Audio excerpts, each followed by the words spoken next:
नमो अरिहन्ताणं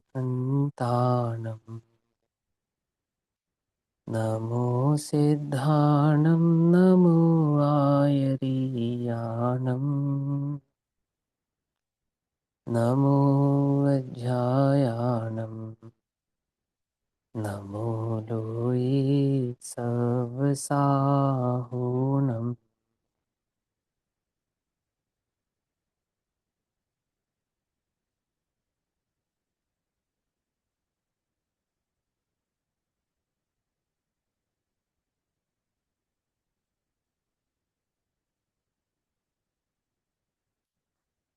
मङ्गलं भगवान् वीरो मङ्गलं गौतमौगणी मङ्गलं कुन्दकुन्दार्द्यो जैनधर्मोऽस्तु मङ्गलम्।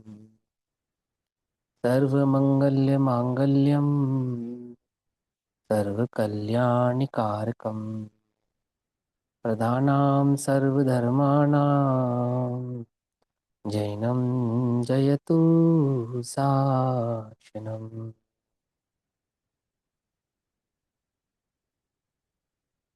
तज्जयति परं ज्योतिः समं समस्तैरनन्तपर्याये दर्पणतल इव सकला प्रतिफलति पदार्थमालिका यत्र।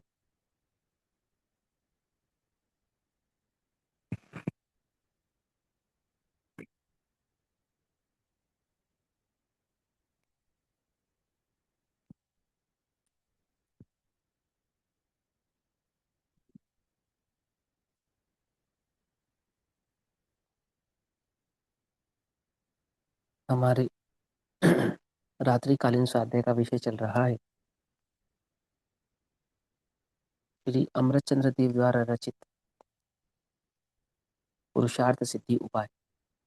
पुरुषार्थ सिद्धि उपाय का स्वाध्याय हम सभी सम्यक चारित्र अधिकार के अंतर्गत और मुनि धर्म के स्वरूप के संदर्भ में कर रहे थे।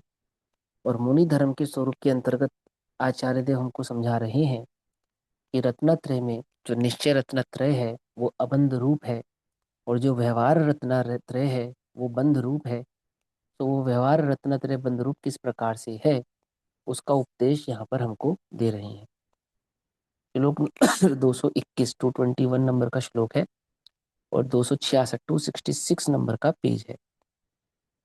सम्यक्त से शुभ कर्मों का बंध होता है, यह व्यवहार नय का कथन है।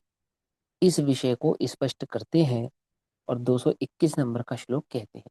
वे कहते हैं एकस्मिन् समवायादत्यन्त विरुद्ध कार्योरपि यदहति धृतिमिति यथा व्यवहारस्तदृश्योऽपि रूढ़िमितः। निश्चय से एक वस्तु में अत्यंत विरोधी दो कार्यों के भी मेल से वैसा ही व्यवहार रूढ़ी को प्राप्त है जैसे लोक में घी जलता है, इस प्रकार की कहावत है। घी जलाता है इस प्रकार की कहावत है। अब घी जलाता नहीं है, घी की तासीर तो होती है ठंडी, समझे ना। लेकिन घी जलाता है ऐसा कहते हैं। कैसे कहते हैं देखो सुनो। एक ही वस्तु में जिसका कार्य परस्पर अत्यंत विरुद्ध दो कार्यों का बंध होने से जैसे घी जलाता है, ऐसे एक दूसरे का व्यवहार हो जाता है। एक मतलब एक द्रव्य में दो प्रकार के विरुद्ध कार्य होने का व्यवहार कहा जाता है, होता नहीं है। सापेक्षता से कथन किया जाता है। जैसे रत्नत्रय है, रत्नत्रय मूलतः तो अबंध रूप ही है, परंतु उसे बंध का कारण भी कहा जाता है। तो बंध का कारण क्यों कहा जाता है? सापेक्षता के कारण कहा जाता है। और राग की सापेक्षता के कारण उसको बंध का कारण कहते हैं। जैसे यहाँ भी व्यवहार प्रसिद्ध हो गया है कि सम्यक से शुभ प्रकृतियों का बंध होता है। जैसे घी जलाता है प्रसिद्ध हो गया है, ऐसे ही व्यवहार से सम्यक से कर्मों का बंध होता है, ये बात प्रसिद्ध हो गई। बट वास्तव में बात ऐसी नहीं। कैसी है देखो। परस्पर विरुद्ध है ऐसे ज्ञान भाव और राग भाव आपस में बिल्कुल विरुद्ध है। ज्ञान जो कि मुक्ति का कारक है, राग जो कि बंध का कारक है। अब ज्ञान को ही बंध का कारक कहा जा रहा है। जो सम्यक ज्ञान संसार के दुखों से निकालकर मोक्ष रूपी सुख में ले जाने का कारक हो, उसी को बंध का कारक कहेंगे। तो कैसे बनेगी बात? तो मुक्ति का कारक कौन कहलाएगा? ऐसे ही परस्पर विरुद्ध है ऐसे ज्ञान भाव और राग भाव के समवाय अर्थात मिलाप से जो कर्मों का बंध होता है। दो दो चीजें हैं, राग और ज्ञान। सम्यक ज्ञान और सम्यक ज्ञान के साथ वर्तने वाला जितना जितना रागांश मौजूद है, जितनी जितनी कषाय मौजूद है। अब बंद तो हो रहा है कषाय से, कह रहे हैं हो रहा है सम्यक्त से। पकड़ में ही बात। बंद तो हो रहा है कषाय से, लेकिन क्या कहा जा रहा है, हो रहा है सम्यक्त से। शुभ परिणाम भी कषाय का भेद है। बंद का कारण तो शुभ परिणाम है, कहा जा रहा है सम्यक्त से हो रहा है, बट सम्यक्त से नहीं हो रहा है। लेकिन वो जो शुभ भाव है वो रहता सम्यक के साथ है उस समय उस काल में, इसलिए ऐसा कहा जाता है। परस्पर विरुद्ध है ऐसे ज्ञान भाव और राग भाव के समवाय, समवाय माने जोड़, समवाय माने जोड़ अर्थात मिलाप से जो कर्मों का बंध होता है वह इस तरह जानना चाहिए। जैसे अग्नि के संयोग से उष्ण हुए घृत के द्वारा कोई पुरुष जल गया। अब घी जो होता है वो स्वभाव से तासीर उसकी ठंडी होती है, लेकिन गरम गरम घी लगा दिया जाए तो जलेगा। जबकि देखो पुराने जमाने में जब जल जाते थे ना, जल जाते थे तो उस पर घी लगाया जाता था, गाय का देसी घी, जले का जलन मिटाने के लिए, जले की जलन को मिटाने के लिए उस पर क्या लगाते थे, देसी घी लगाते थे। अब कोई कहे कि एक तो व्यक्ति जला हो और उसको गरम गरम देसी घी लगा दिया जाए, तो देसी घी जो जलने पे आराम पहुंचाता है, अब वो आराम पहुंचाएगा? आराम तो नहीं पहुंचाएगा, तो जलाएगा। तो घी ने जला दिया, ऐसा कहा जाएगा या नहीं कहा जाएगा? लेकिन घी ने नहीं जलाया, घी के साथ जो युक्त उष्णता है वो उष्णता वो जला रही है, घी नहीं जला रहा है। घी तो जले के घाव को भरता है, मिटाता है। समझ नहीं बात नहीं समझ में। लेकिन यदि घी गर्म हो, और घी में गर्मी कहाँ से आई, तो घी में गर्मी स्वभाव से नहीं आई, अग्नि के संयोग से आई। ऐसे ही सम्यक्त में बंध कहाँ से आया, कि सम्यक्त में बंध नहीं है, लेकिन सम्यक्त के साथ वर्तने वाला जो राग भाव है वो बंध का कारक है। ऐसा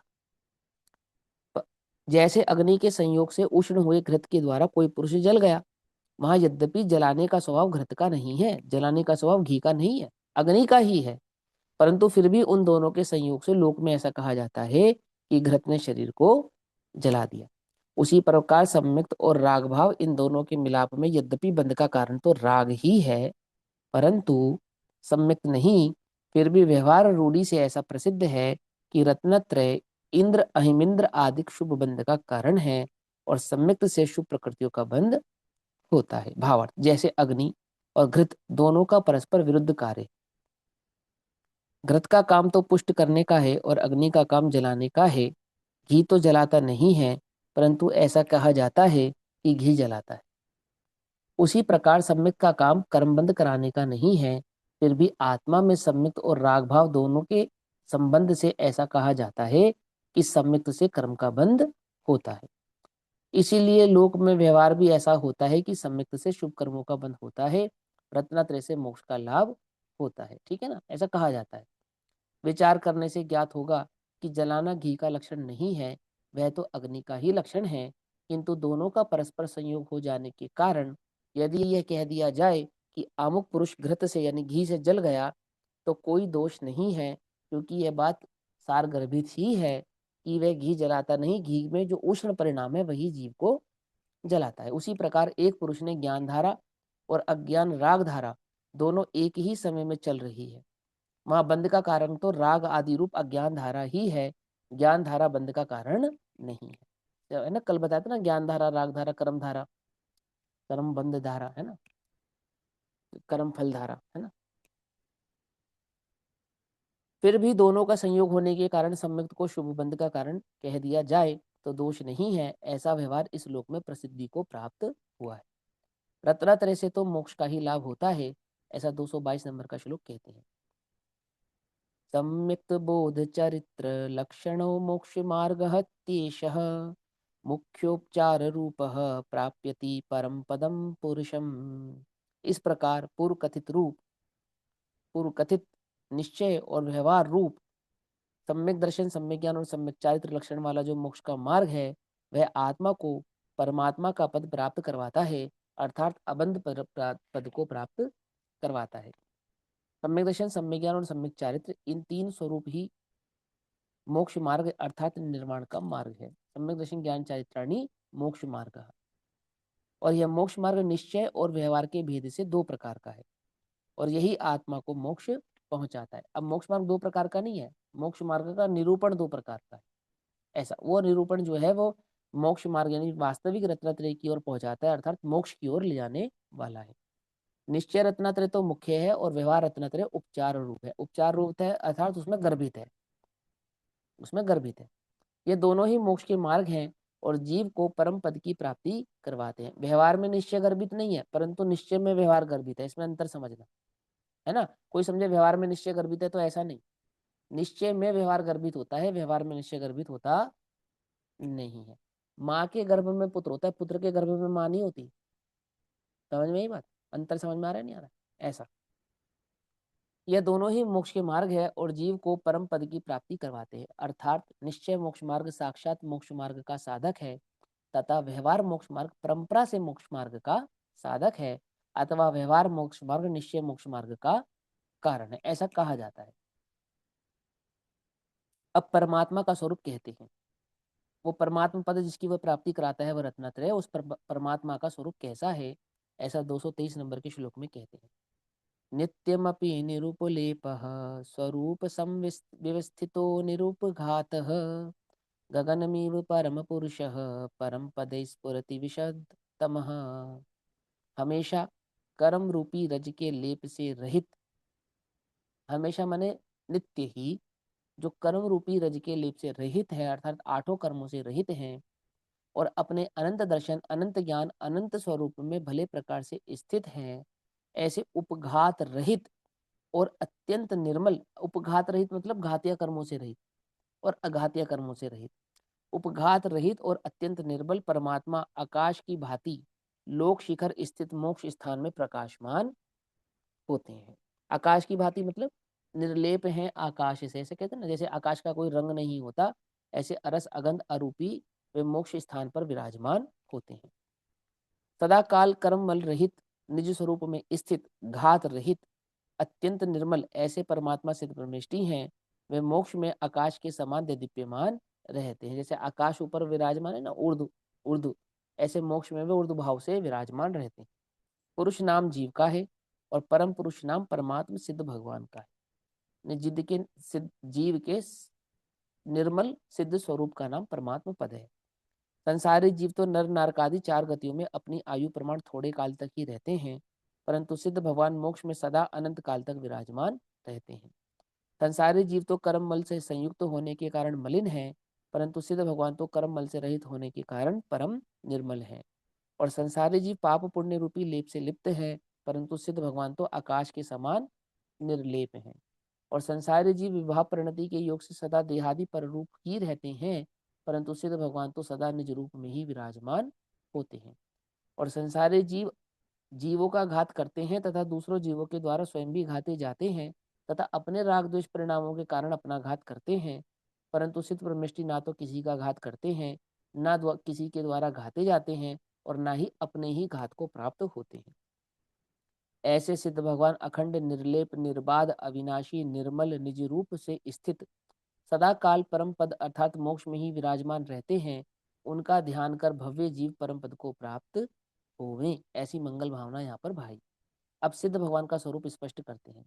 भैया, एक प्रकार से सिद्ध भक्ति कर रहे हैं अंत अंत में। भैया, अ, अ, अ, इस हाँ, इसके अंदर इसका क्या मतलब है कि तथा दूसरे जीवों के द्वारा स्वयं भी घाते जाते हैं? घाते जाते करते ना ना मतलब किसी के द्वारा घाते जाते। अच्छा, संसारी मतलब जीव, जैसे संसारी मैं, जी। हाँ, जैसे शेर मुझे खा जाएगा या कोई मुझसे ताकतवर मेरा घात कर सकता है, नहीं कर सकता, मतलब मेरे को दुख पहुंचा सकता, नहीं पहुंचा सकता, ऐसा।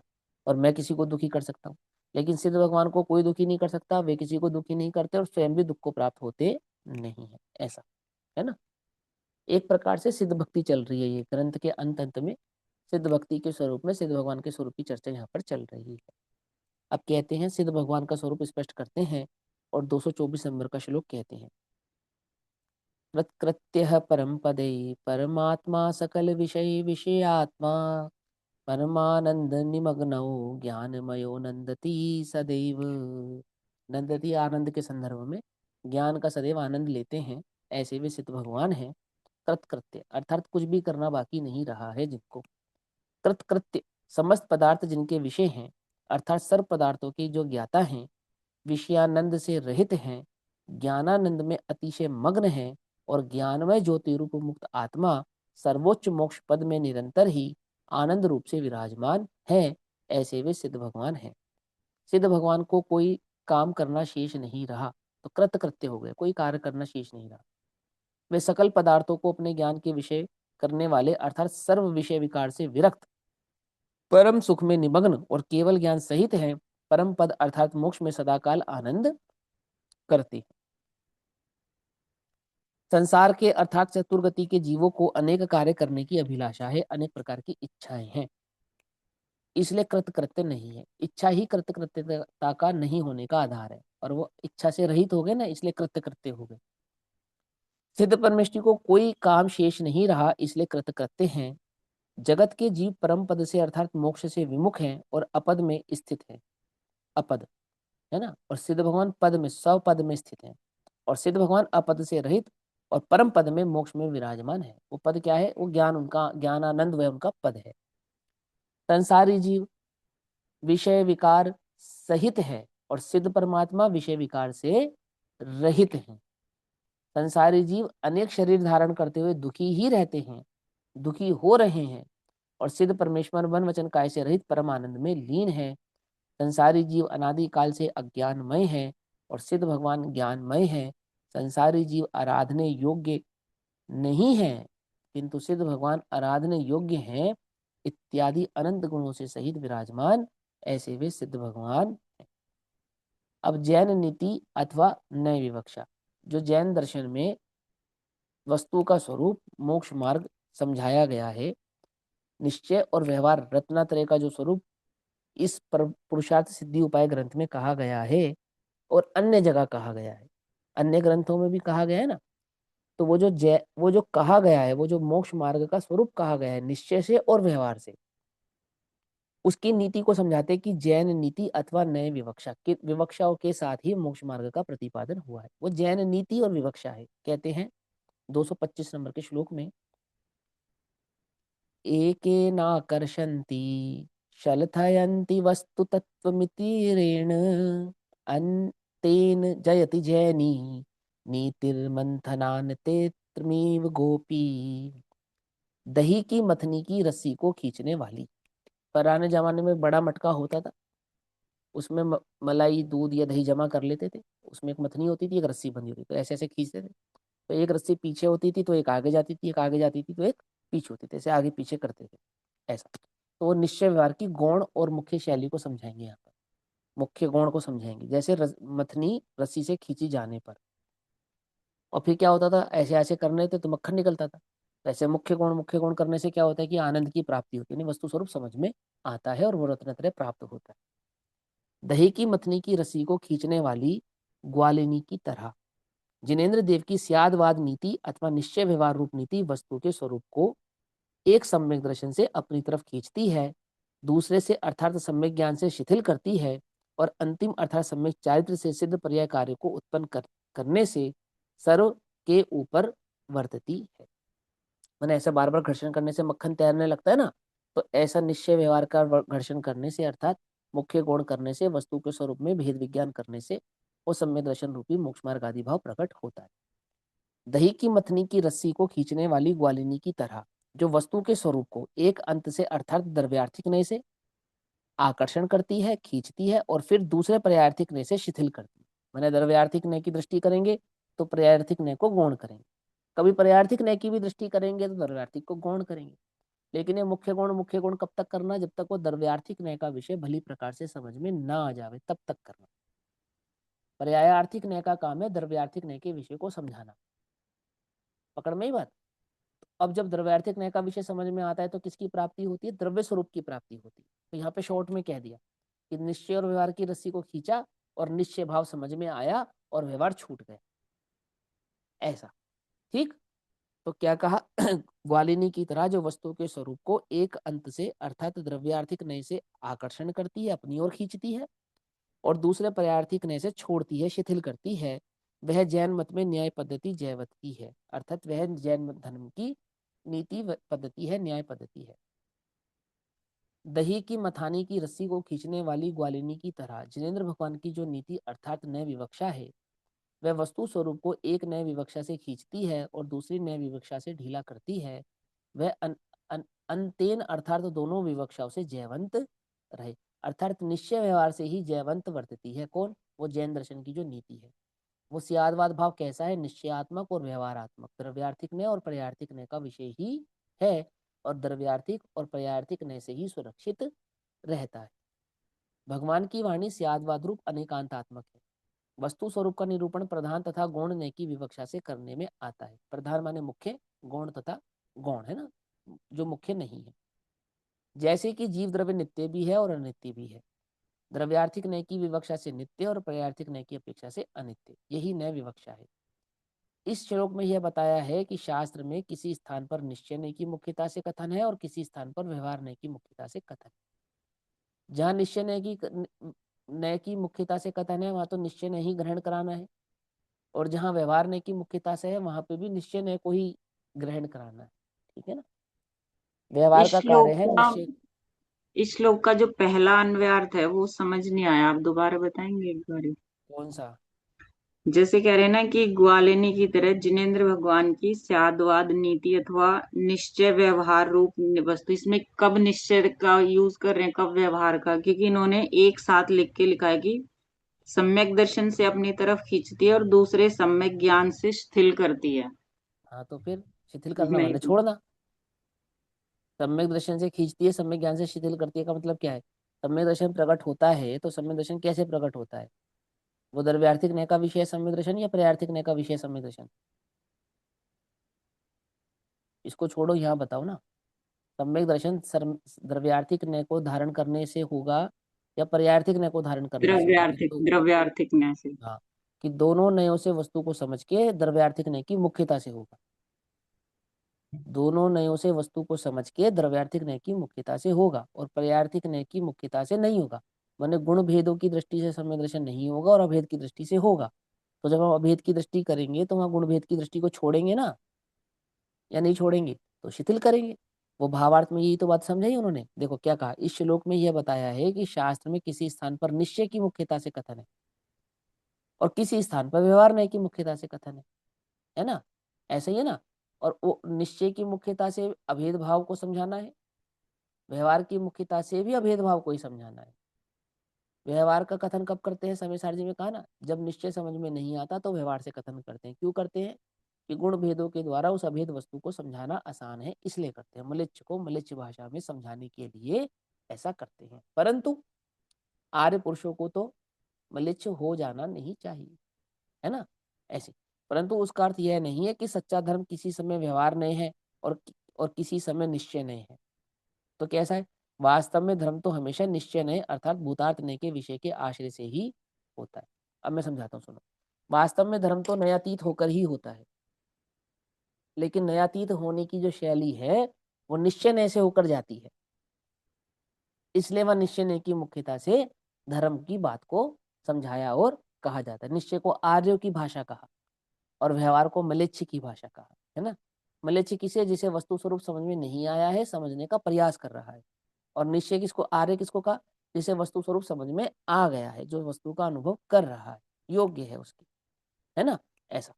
तो वास्तव में धर्म तो हमेशा निश्चय नहीं अर्थात भूतार्थ नहीं के विषय आश्रय से ही होता है। मोक्ष मार्ग का निरूपण दो प्रकार से होता है, किंतु मोक्ष मार्ग दो प्रकार का नहीं है। सारा सरागता से भी मोक्ष मार्ग और वीतरागता से भी मोक्ष मार्ग इस प्रकार परस्पर विरुद्धता तथा संशय रूप मोक्ष मार्ग नहीं है। मोक्ष मार्ग तो कैसा है? वीतराग भाव ही है। और वीतराग भाव को दर्शाने दर्शाने के लिए जो गुण भेद किए गए या व्यवहार की नीति से मोक्ष मार्ग कहा गया या मन वचन काय की क्रिया को मोक्ष कहा गया, जिसको हम व्यवहार ने का कथन कहते हैं, तो वह भी बस मलेच्छ को उस वस्तु स्वरूप समझाने की अपेक्षा से ही कहा गया है। अब अंत में आचार्य अमृतचंद्र देव, जो कि उनकी शैली ही है और जो उनकी निष्प्रहता को भी दर्शाती है, जो पुरुषार्थ सिद्धि उपाय जैसे महान ग्रंथ को लिखने के पश्चात भी कहती है, और उनकी वही भाव, वही धारणा, वही भाव भंगिमा समय सार जैसे ग्रंथ पर, आत्मख्याति जैसी टीका लिखने पर भी प्रकट होती है। वे कहते हैं कि ग्रंथ पूर्ण करते हुए आचार्य महाराज अपनी लघुता बतलाते हुए कहते हैं, ये ग्रंथ मैंने नहीं लिखा है। किसने लिखा है? ये अक्षर पद वाक्यों के मिलाप से आपो आप ही इसकी रचना हुई है। इसमें मेरा कुछ कर्तव्य नहीं है, मेरा कुछ कार्य नहीं, ऐसा कहे। वर्णैः कृतानि चित्रैः पदानि तु फतैः कृतानि वाक्यानि, वाक्यैः कृतं पवित्रं शास्त्रमिदं न पुनर्स्माभिः। अनेक प्रकार के अक्षरों से रचे गए पद हैं। पद कैसे बने? अक्षर से अक्षर, अक्षर से अक्षर जोड़ा तो पद बन गए। और पदों से बनाए गए हैं वाक्य, पदों से बनते हैं वाक्य, और वाक्य फिर इस पवित्र पूज्य शास्त्र बनाया गया है, और वाक्यों के मिलन से ही इस पवित्र पूज्य शास्त्र की रचना हुई है। हमारे द्वारा कुछ भी नहीं किया गया है। आचार्य अमरचंद्र देव कहते हैं इसमें मैंने क्या किया है, मेरे द्वारा इसमें कुछ भी कहा गया नहीं, है ना। मैंने बहुत अच्छा पुरुषार्थ सिद्धि उपाय समझाया, बहुत बढ़िया समझाया। आचार्य कह रहे हैं पुरुषार्थ सिद्धि उपाय ग्रंथ ही हमने नहीं लिखा, समझाने वाला क्यों इस बात का घमंड कर रहा है कि हमने बहुत अच्छा समझाया। मैंने कुल मिला के बात इतनी है कि वाणी के कर्ता, अक्षर के कर्ता, पुद्गल के कर्ता हम नहीं, हम तो मात्र ज्ञान की ही कर्ता हैं। ज्ञान ही हमारा भाव है, ज्ञान ही हमारा स्वभाव है, ज्ञान ही हमारा लक्ष्य है, और ज्ञान ही हमारा आनंद है, ज्ञान ही हमारा विश्राम। बाकी जो कुछ जगत में हुआ है वो मात्र पुद्गल का परिणमन है, भले ही वह शास्त्र लेखन ही क्यों ना हुआ हो। इस ग्रंथ के कर्ता श्री अमृत चंद्राचार्य महाराज ग्रंथ पूर्ण करते हुए अपनी लघुता प्रदर्शित करते हुए कहते हैं कि यह पुरुषार्थ सिद्धि उपाय नामक शास्त्र हमने नहीं बनाया है। तो फिर किसने बनाया है? आपने नहीं बनाया, तो इसके रचयिता तो आप ही हैं। तो कहते हैं कि नाना प्रकार के अक्षरों से छंदों के चरण बने हैं, और उन चरणों के छंद अर्थात वाक्य बने हैं, तथा उन वाक्यों से शास्त्र की रचना हुई है, अर्थात पुद्गल के अक्षरों से ही शास्त्र की रचना हुई है। इसलिए इसमें मेरा कुछ भी कर्तव्य नहीं है, है ना। इस भावना के साथ आचार्य अमरचंद्र देव इस ग्रंथ को पूर्ण करते हैं। ग्रंथ को पूर्ण करने के बाद पंडित दौलत राम जी टीका समाप्त करते हैं, और पंडित दौलत राम जी इस ग्रंथ की अंतिम प्रशस्ति लिखते हैं। अब अंतिम प्रशस्ति में इस ग्रंथ के संदर्भ में और ग्रंथ की टीका के संदर्भ में और टीकाकार के संदर्भ में वे अपने भाव प्रकट करते हैं। पढ़ो, ये एक जना पढ़ो इसको। कौन पढ़ेगा? मैं पढ़ो पढ़ शालिनी रही दीदी, आप पढ़ो। हाँ पढ़ो, दी पढ़ो, गरिमा दीदी पढ़ो, पढ़ो पढ़ो, आराम आराम से पढ़ना। हूँ। इसमें इसमें इसमें ये समझाया है दो तीन वाक्यों में। मैं एक एक लाइन पढ़ो, मैं बताता चाहूंगा, चलो। अमृत चंद्र मुनीन्द्र कृत ग्रंथ शावकाचार वैसे तो ये अध्यात्म आसान है, अमरचंद्राचार्य ने ग्रंथ श्रावकाचार्य की रचना की है। आगे। अध्यात्म रूपी महा आर्य छंद जुसार। चरणान्युग का ग्रंथ होने पर भी अध्यात्म की मुख्यता से कहा गया है, तो अध्यात्म का सार है इसमें। और इस ग्रंथ की जो रचना हुई है वो आर्य छंद में हुई है। ये जो दो लाइनों के श्लोक है ना, इन श्लोकों को आर्य छंद कहते हैं, गाथा छंद भी कहते हैं आर्य छंद को। जो प्राकृत की गाथाएं होती हैं वो भी इसी छंद में लिखी जाती हैं, और इसी छंद में उन्होंने संस्कृत की इन गाथाओं को लिखा है। तो संस्कृत के इन श्लोकों को हम श्लोक भी कह सकते हैं, गाथा भी कह सकते हैं, और कारिका भी कह सकते हैं। क्योंकि आर्य छंद में लिखी गई जो संस्कृत के श्लोक हैं वो प्राकृत की गाथा के जो श्लोक हैं उनके व्याकरण आदि अक्षर पद आदि समान होने के कारण उनको गाथा भी कहते हैं, उनको आर्य श्लोक भी छंद है। कहते हैं, और उनको कारिका ऐसा भी कहते हैं। पकड़ में ही बात। मैंने जैसे हम गाथा कहते हैं, मैंने समय सार की गाथा, तो हम प्रवचन सार की गाथा ऐसा भी कह सकते हैं। और हमने कहा प्रवचन सार का श्लोक, तो हम समय सार का श्लोक ऐसा भी कह सकते हैं। समझिए बात। लेकिन संस्कृत में श्लोक कहने की पद्धति है और प्राकृत में हम्म। गाथा कहने की पद्धति है। इसलिए वहां उन गाथाओं को, प्राकृत की गाथाओं को गाथा और संस्कृत की आर्य छंदों को श्लोक, ऐसा हम कहते हैं। लेकिन छंद इनका सबका क्या है? आर्य छंद है। यानी दो लाइनों में कहा गया वो जो छंद वो आर्य छंद। आगे। पुरुषार्थ की सेति को जामे परम उपाय, जाहि सुनत भव भ्रम मिटे आत्म तत्व लखाए। पुरुष की सिद्धि को, पुरुषार्थ की सिद्धि को, है ना, जो जो जो वस्तु के स्वरूप में छह द्रव्यों में जो सारभूत तत्व है, कौन है वो? आत्मा। ऐसे आत्म तत्व के प्रयोजन भूत आत्म तत्व को प्राप्त करने का जिसमें उपाय बताया गया है, जामे परम उपाय, और उसको सुनने से भव भ्रमण भ्रमण मिटता है तथा आत्म तत्व की प्राप्ति होती है। लखाए माने प्राप्त होता है, दिखाई देता है या प्राप्त होता है। आगे। भाषा टीका ताऊपरी कीनी टोडरमल। बहुत ध्यान मुनि से सुनना क्या कह रहे हैं इसके अंदर। इन दो लाइनों के अंदर बड़ी गजब की बात कही है उन्होंने। दौलत राम मुनिव्रत। जी ने, हाँ, दौलत राम जी ने टोडरमल जी का वो समझाया है चारित्र इसके अंदर, है ना। और दौलत राम जी ने टोडरमल जी का चारित्र बतलाया, और क्या कहकर बतलाया। उन्होंने ये कहा कि इसकी जो आधे ग्रंथ की टीका है, ऊपर ऊपर के श्लोकों की जो टीका है, आदि टीका है, वो पंडित टोडरमल जी ने की है। और पंडित टोडरमल जी कैसे थे कि पंडित टोडरमल जी का जो जीवन था वो ऐसा था मानो कोई मुनि हो। हम्म, थे तो वो गृहस्थ, थे तो वो श्रावक, है ना।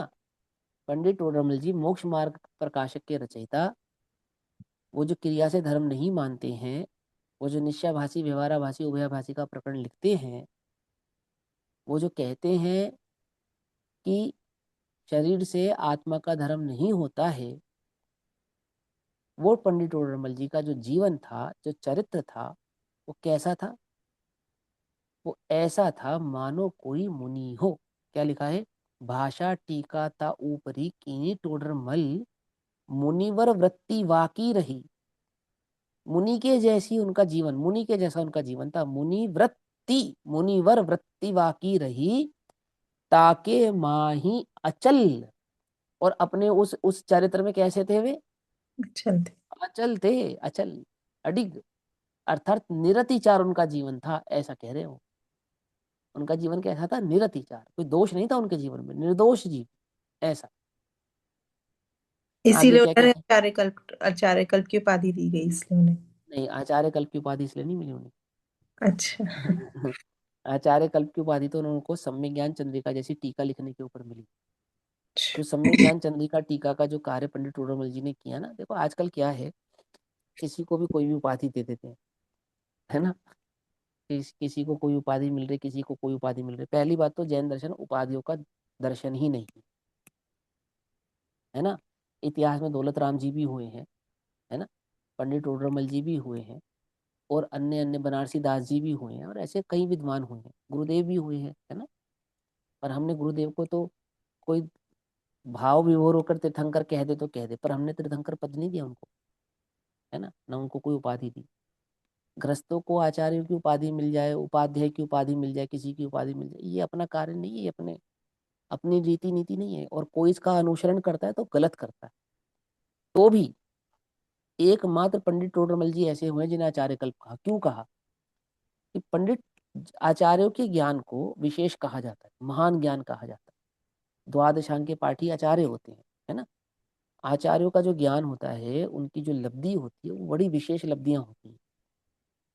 ग्रंथ के रचयिता ज्यादातर आपको आचार्य ही मिलेंगे, मिलेंगे नहीं मिलेंगे। ग्रंथ की रचना करने वाले आचार्य मिलते हैं ना, स्वतंत्र ग्रंथ की रचना करने की सामर्थ्य होती है आचार्यों के ज्ञान। जबकि पठन पाठन कराते हैं कौन, उपाध्याय। पठन पाठन कराते हैं उपाध्याय, लेकिन ग्रंथ की रचने की जो सामर्थ्य है वो आचार्यों में होती है, ऐसा कहा जाता है। गणधराचार्य, है ना। और गणधराचार्य की परंपरा से, आचार्य परंपरा से प्राप्त जो आचार्य भाव है, ऐसा। पंडित टोडरमल जी ने सम्यक ज्ञान चंद्रिका में वो कार्य किया जैसा कार्य एक आचार्य करते हैं। उन्होंने उसकी संदृष्टि को, माने करना नियोग की गणनाओं को इतना सरल किया, जो शायद ही किसी अन्य सामान्य जीव के बस की बात थी। कोई आचार्य उसको सरल कर दे तो कर दे, लेकिन जो सामान्य जीव होते हैं, उनके लिए इतना सरल नहीं था सम्यक ज्ञान जैसी चंद्रिका जैसी टीका लिखना, और संदृष्टि जैसी चीजों, जटिल विषयों को, गणित के जटिल विषयों को इतना सरल करना कि एक आम व्यक्ति भी उसको पढ़ के और करना नहीं कि उन जटिल विषयों को समझ सके। उनकी उस महान कृति के कारण उनको आचार्य कल्प ऐसी उपाधि प्राप्त हुई। उनके जीवन की वो कृति ऐसी थी, ठीक है ना। जीवन तो बहुत लोगों का निर्दोष होता है, ऐसा नहीं, बहुत ज्ञानियों का निर्दोष रहा भी है, पर खाली निर्दोषता के कारण नहीं। बात यह थी कि उन्होंने जो कार्य किया वो अद्भुत था, उसकी अपेक्षा से उनको वो मिला। बाकी पदवी आदवी की जो अपने यहाँ धाराएं नहीं है, पर आचार्य कल पंडित टोडरमल जो कहा वो उनके उस कार्य के कारण उनको कहा। चलो, हाँ।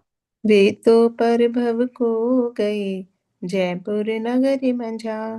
हम्म। सब साधर्मी तब किया मन में यही विचार। पंडित टोडरमल जी ने ऊपर की टीका लिखी थी, ऊपर वो आधी टीका लिख पाए थे, पर वो तो प्रभव को चले गए। जयपुर में के निवासी थे, जयपुर में उनका देवलोक हो गया। तब सभी साधर्मियों ने मिलकर यह विचार किया कि ग्रंथ महाउपदेश में, ये जो पुरुषार्थ सिद्धि ग्रंथ है, ये इसका उपदेश बड़ा महान है, परम धाम को मूल, मोक्ष मार्ग का मूल है। टीका पूर्ण होए तो मिटे जीव की भूल। अगर इसकी टीका पूरी हो जाए तो सामान्य जीवों का बड़ा कल्याण होगा। इसकी टीका को पढ़कर वे जीव इसके भाव को भली प्रकार से समझ पाएंगे, श्लोकों के अर्थ को अच्छे से समझ पाएंगे, क्योंकि सभी तो संस्कृत के ज्ञाता नहीं होते, है ना। तो भाषा टीका हो जाएगी तो सभी के समझने की में सरलता पड़ेगी। तब साधर्मियों में जो मुख्य है रतनचंद दीवान, इन सब साधर्मियों जो रतनचंद नामक एक दीवान थे, उन्होंने पृथ्वी सिंह नरेश को श्रद्धावान सुजान, उन्होंने पृथ्वी सिंह नामक जो राजा था उससे इस बात को रखा, उनके समक्ष इस बात को रखा कि पुरुषार्थ सिद्धि उपाय नामक इस ग्रंथ की टीका को होना चाहिए, पूरा होना चाहिए। अब तिनके अति रुचि धर्म सो, उस राजा को धर्म की बड़ी रुचि थी, वो रुचिवान था। तो साधर्मी सो प्रीति, और साधर्मी जनों से उसको प्रीति भी थी। देवशास्त्र की गुरु की सदा उर्मे महाप्रती थी, और सच्चा देवशास्त्र गुरु का श्रद्धानी भी था वो राजा। आनंद सुत तिनको सखा नाम जो दौलत राम, और मेरी दौलत राम की उन नरेश के साथ, कौन से नरेश के साथ, पृथ्वी सिंह नरेश के साथ मित्रता थी। कैसी मित्रता थी? जैसे दो चड्डी बडीज होते ना, ऐसे हम दोनों आपस में दोस्त थे। आनंद सुत तिनको सखा नाम जो दौलत राम, भूत्य भूप को कुल वणिक जाके वसवे धाम। और मैं उन्हीं के राज्य में क्या करता था? व्यापार करता था। कुछ एक गुरु प्रताप से कीनो ग्रंथ अभ्यास, और मैंने अपने गुरुओं के अभ्यास प्रताप से, गुरु की शरण से, गुरु के उपकार से कुछ ग्रंथों का अभ्यास भी कर रखा था। लगन लगी जिन धर्म सो, जिन दासन को दास, और मुझे जैन धर्म की प्रीति भी थी, दौलत राम जी कह रहे हैं, और मैं जिनेन्द्र देव के दासों का भी दास अपने को मानता हूँ। तासो रतन दीवान ने, उससे रतन दीवान ने कही प्रीति धरिये है, बड़ी प्रीति के साथ ये बात कही।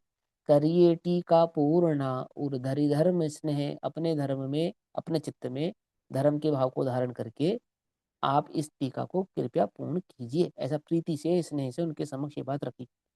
तब टीका पूर्ण करी भाषा रूप निधान, भाषा रूप मैंने देश भाषा में मैंने इस टीका को पूरा किया। कुशल होए चहु संग को, लहे जीव निज ज्ञान, इस भावना से कि चारों ही संग के जीवों का कल्याण हो, माने मुनि आर्यिका श्रावक श्राविका सभी को इसका लाभ प्राप्त हो, सभी इसका लाभ प्राप्त करके अपने कल्याण को प्राप्त करें। सुखी होए राजा प्रजा, होए धर्म की वृद्धि, मिटे दोष दुख जगत के, पावे भविजन सिद्धि, है ना। सुखी होए राजा प्रजा, होए धर्म की वृद्धि, ये भावना भा रहे हैं वो, और सभी जगत का दुख मिट जाए, सभी अपने मोक्ष के भाव को, कल्याण के भाव को प्राप्त कर लेंगे। 18 से ऊपर, अब ये जिस समय में तारीख बता रहे, किस तारीख में वो टीका पूर्ण हुई। 18 से ऊपर सम्मत 27 मास मर्ग शिर ऋतु शिशिर सुदी दो जय रजनीश, ये उन्होंने डेट बताई जब ये टीका अब उनके द्वारा पूर्ण की गई। इति श्री अमृतचंद्र सूरीकृत पुरुषार्थ सिद्धि उपाय अपर नाम जिन प्रवचन रहस्य कोश ग्रंथ संपूर्ण, इस प्रकार पंडित श्री दौलत राम जी कासलीवाल कृत सकल चारित्र भाषा टीका समाप्त होती है। अब यहाँ इस ग्रंथ की पूर्णता होती है। अब नवीन ग्रंथ की चर्चा हम लोग समय अनुसार करेंगे। तब तक के लिए सभी को जय जिनेन्द्र। ओम नमः सिद्धेश्वर।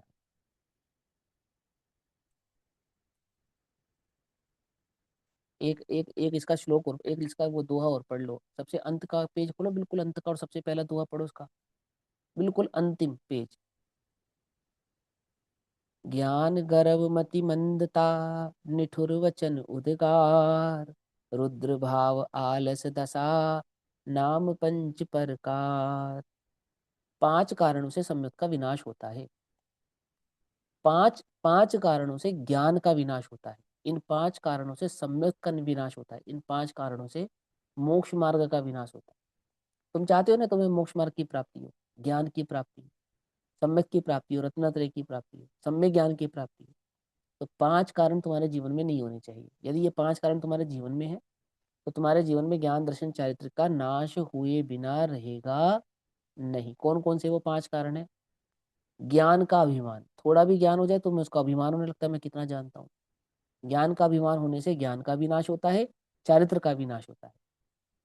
बुद्धि की हीनता, हीन बुद्धि होने पर, बुद्धि कम लगाने पर, जितनी बुद्धि प्राप्त हुई है उसका उपयोग ना करने पर, हीन बुद्धि रहने पर इसका सम्यक चारित्र का भी नाश होता है, सम्यक ज्ञान का भी नाश होता है।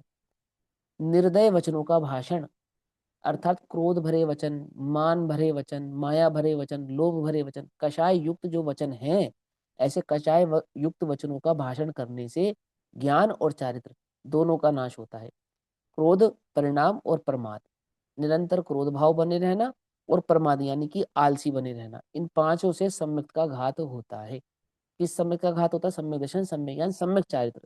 सम्यक दर्शन ज्ञान चारित्र का घात होता है। ज्ञान गर्व मति मंदता, निठुर वचन उद्गार, मैं बहुत जानता हूं इस गर्व से, और फिर अभ्यास छोड़ दिया तो बुद्धि मंद हो ही जाएगी तुम्हारी। हो जाएगी ना, हो जाएगी।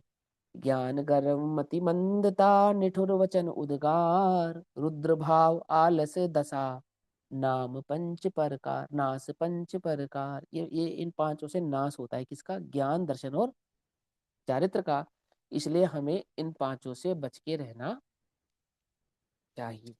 इति पुरुषार्थ सिद्धि उपाय ग्रंथ संपूर्णम। ओम नमः सिद्धेभ्यः। निज निधि निज में बताए, यह अनंत उपकार है, उसके लिए जिन वाणी माँ को वंदना शत बार। नमो रियंताणम, नमो